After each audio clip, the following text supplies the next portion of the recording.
Commercial office resilience. Let's have a look. Hello everyone, Florian.heise here, and welcome to another episode of HeiseSays. I'm still working through my morning coffee.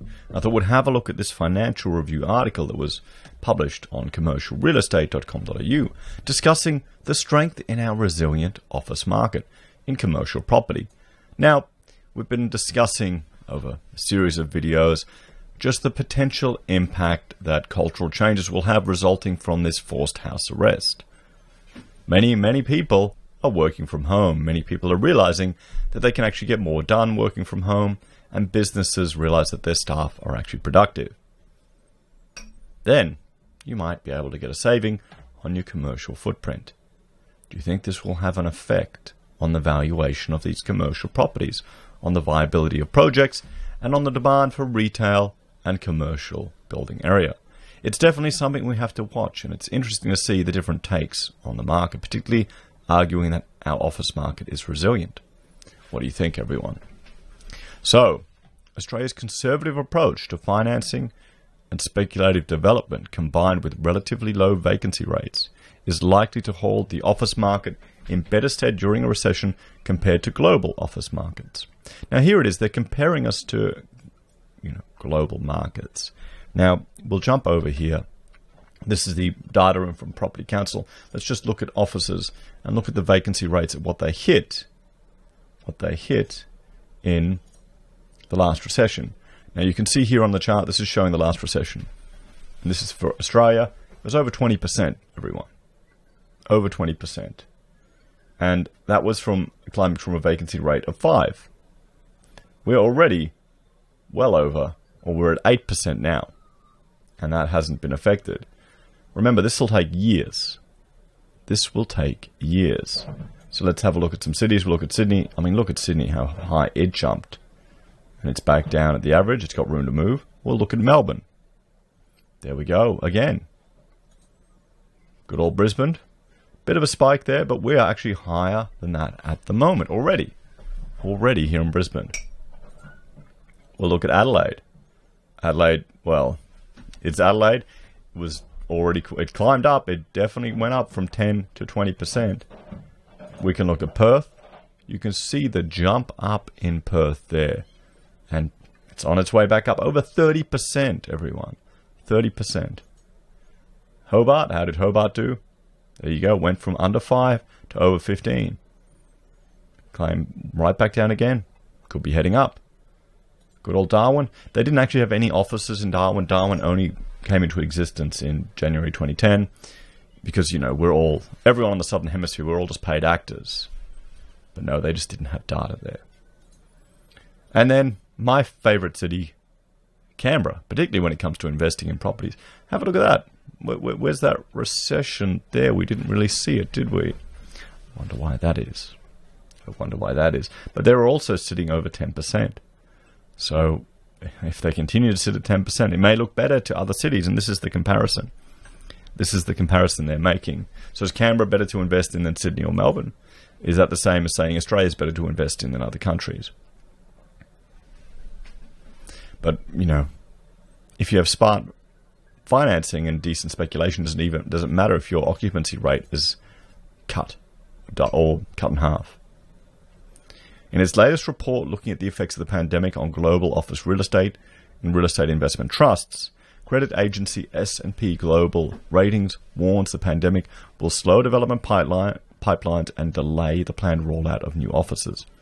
Compared to other property types, office REITs have elevated development risks as pipelines have outsized funding needs, with the risk only somewhat mitigated by relatively healthy pre-leasing levels, S&P's New York-based prime credit analyst Anna Lai said. We expect office REITs to cut back development activity and reduce capital spending needs to limit cash outflows.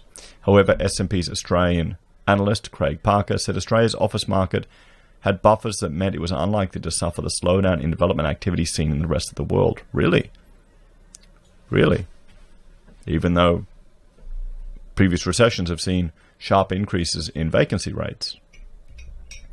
The REITs in Australia all tend to have pre-commitments underpinning their projects, and that seems to be consistent with the approach the landlords have always taken. But in other markets, it's very different. They're somewhat more speculative, Mr. Parker said. So they've got people locked in, but contracts can change. Deals can be broken. We had one viewer tell me that he's working an engineer, and one of their clients are reducing their footprint from 20,000 square meters to 5,000 square meters. There's not going to be this much demand. Landlords in other markets are probably going to adopt more of an Australian approach, which has always been traditionally more prudent in seeking a sizable pre-commitment before they put a shovel into the ground. Well, yeah, no, that makes a lot of sense. I guess they're braver than a lot of Australians are. Mr. Parker added that with such low vacancy rates in the two biggest office markets in Sydney and Melbourne, Australia had more capacity to deal with a slowdown in the economy. In the early 1990s, we had the banks, through their finance arms, generate space on a speculative basis, which is why we had 20% vacancy rates. But now you've got 5.8 and 3.4%. Okay. Vacancy rates. So was this a speculation?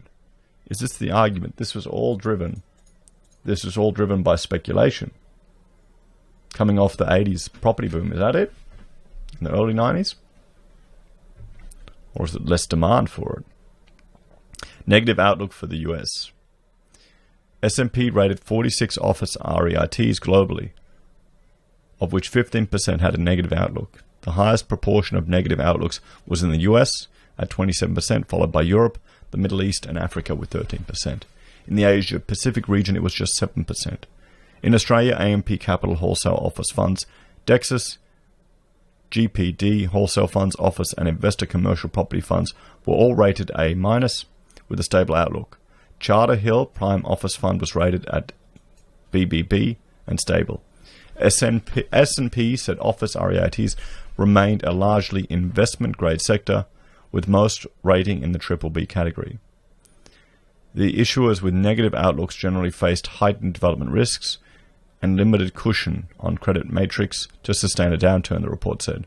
Mr. Parker said Australia's REITs tended to be rated higher than elsewhere, not because of being better office buildings, but because the landlords being rated adopted a more conservative financial stance. In deep capital markets like the US, you have a deeper pool of landlords that want to get rated so they can then access capital debt markets, he said. S&P expects most European office leasing markets to falter in 2020 and 21 due to weakening long-term fundamentals. Consequently, our rated office landlords in major markets such as Paris, Madrid, Berlin, Frankfurt, and Warsaw should experience a slowdown of leasing activity in 2020, the report said. Following years of positive revaluations, they may reverse to negative 5% in 2020. S&P Global Ratings expects a global GDP contraction of 2.4% in 2020 before a rebound of 5.9% in 2021 under its best or base case scenario.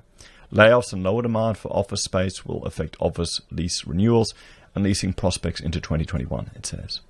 So, what do you think? Do you think Australia is going to appear more attractive than US and Europe and other markets, and then more foreign currency will dive into our economy and invest in these projects or in these REITs? Is it going to be just simply an example of the least worst option out there, and that will save us once again? Maybe it could be. It'll definitely be something to keep an eye on. Let me know your thoughts and opinions in the comments below. Are you a fan of REITs? Have you invested in any? Are you looking to swoop some up? Maybe hold. I mean, these would be long-term. Looking at this, these would be long-term investments. But will there be a long-term change in demand? What about the effect of reduced migration? What is that going to have on the demand for office requirements? As always, please let me know your thoughts and opinions in the comments below. Like, share, and subscribe to the channel. If you're a fan and want to support the content I create here, there are a few ways you can. Sharing, commenting is a great way to help. Even liking and disliking, it all helps. It's all the same in the eyes of the YouTube algorithm. You can support us via joining our affiliate links, or joining the channel on YouTube or Patreon, or using our affiliate links at Amazon or eBay, Independent Reserve, and Kucoin. You can buy a merch from HeiseSays, use Gold Pass from the Perth Mint, or support us via PayPal. Take care, everyone. Have a great day. I'll see you in the next video.